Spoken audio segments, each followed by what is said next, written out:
ছাত্র জনতার অভ্যুত্থানের মাধ্যমে দেশের মানুষ একটি নতুন বাংলাদেশ পেয়েছে। প্রতিটি ধর্মের মানুষ শান্তিতে বিশ্বাসী। তাই এ দেশে শান্তি কামনা করেন চকরিয়াদুল হাজারা মালংঘাট সাংগঠনিক ইউনিয়নবাসী। শনিবার মালংঘাট যুব ছাত্র সংগঠন কর্তৃক বৈষম্য বিরোধী ছাত্র আন্দোলনের সহযোগিতায় সম্প্রীতি সমাবেশে যোগ দেন মুসলিম, হিন্দু, বৌদ্ধ, খ্রিস্টান সহ সকল সম্প্রদায়ের জনগোষ্ঠী। বৈষম্য বিরোধী ছাত্র আন্দোলনের সেই জুলাই আগস্ট বিপ্লবের যারা রক্ত দিয়েছেন তাদেরকে স্মরণ করছি। 2000 ছাত্র জনতা পুনঃস্বাধীন দেশের জন্য রক্ত দিয়েছেন।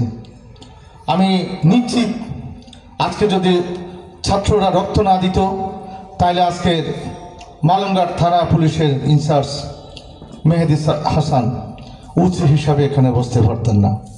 আমরা যারা এখানে আছি আমরা এখানে কথা বলতে পারতাম না। তো আসল কথায় আসা যাক। আমাকে বেঁধে দিয়েছে মাদককে নিয়ে কথা বলতে হবে। মাদক কি? আজকালকার হটকেক হচ্ছে মাদকের ইয়াবা, অনেকে আঞ্চলিক ভাষা লাল কোনাইন বলে। এর সাথে যুক্ত হয়েছে আমরা যে বাংলা মদ, হিরোইন, গাঁজা, ফেন্সিডিল, পেথুডিন অনেকই মাদকের তালিকায় পড়ে। আপনারা আশ্চর্য হবেন, বাংলাদেশে 1.5 কোটি মানুষ মাদকাসক্ত।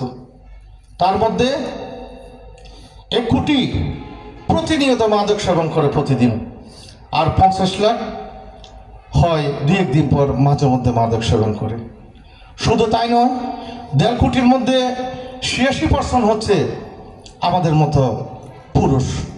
অন্যদিকে 16%, 14% নারী ও শিশুরা এই মাদকের সাথে জড়িত। তো সবার ছায়ার দাওয়াত রইল। আমি কিন্তু এখন মালংঘাটের বাসিন্দা,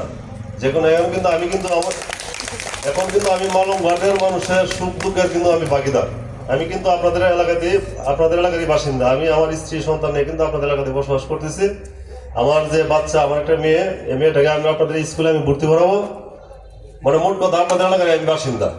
যে কোনো ধরনের অন্যায়, অপরাধ বা যে কোনো ধরনের বিশৃঙ্খলা দেখা গেলে অবশ্যই আমাকে জানাবেন।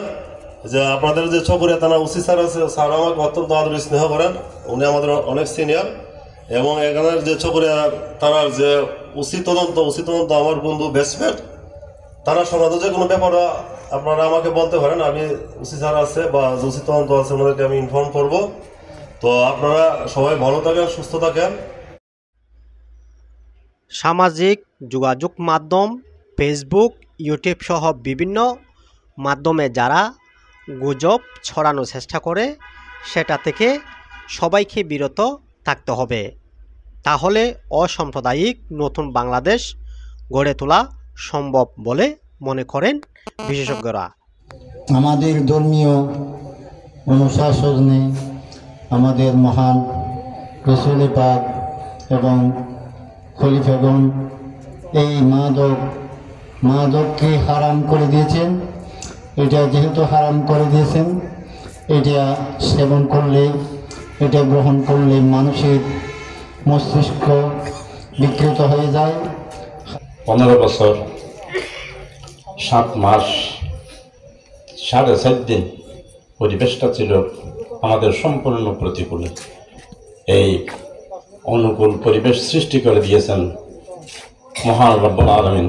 আমাদের ভাইদের, আমাদের ছেলেদের, মা বোনদের তাজা রক্তের বিনিময়ে আল্লাহ তাআলা তাদের সবাইকে শহীদ হিসাবে কবুল করুন। আমিন।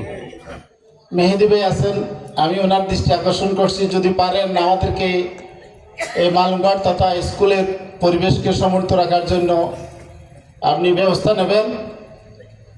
আর এই চিন্ময়ের মতো লোক অনেক জায়গায় আছে। আমরা তাদেরকে প্রতিহত করব। এই দেশটা শুধু হিন্দুর না, মুসলিমের না, আমরা সব ধর্মের, আমরা সব অবস্থা নিশ্চিত করতে চাই। এখানে সাম্প্রদায়িকতা আমরা বিশ্বাস করি না। আমাদের আগে যেমন ছিল, আমরা সকল ধর্মের মানুষের সহাবস্থান এদেশে আছে, থাকবে।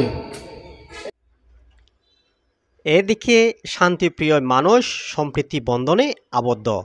এই সম্প্রীতির বন্ধন দেশে ছড়িয়ে দিতে চায় চকরিয়া উপজেলা মালংঘাট সাংগঠনিক ইউনিয়ন। শান্তি শৃঙ্খলায় সবার সহযোগিতা কামনা করেন অতিথিরা। যুব ছাত্র সমাজের এই সমাবেশ থেকে সেই বিশাল ভারতকে বলবার চায়, আপনারা রাষ্ট্রের সাথে রাষ্ট্রের সম্পর্ক তৈরি করুন, রাষ্ট্রের মানুষের সাথে মানুষের সম্পর্ক তৈরি করুন। সেই ফেসিবাদ ফেসিজম যারা খুনের সাথে জড়িত, শেখ হাসিনাকে আশ্রয় দিয়ে তাদের পক্ষে অবস্থান নিলে আমরা বাংলাদেশের মানুষ 18 কোটি মানুষ তুমুল গণ আন্দোলনের মাধ্যমে আবারও শেখ হাসিনার ষড়যন্ত্রকে আমরা পরাভূত করতে রাজি আছি। শেষ দিকে এবার এটাই বলবার চাই।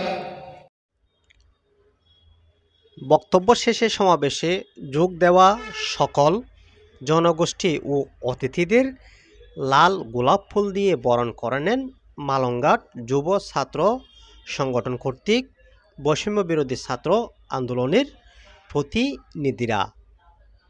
News desk FTV।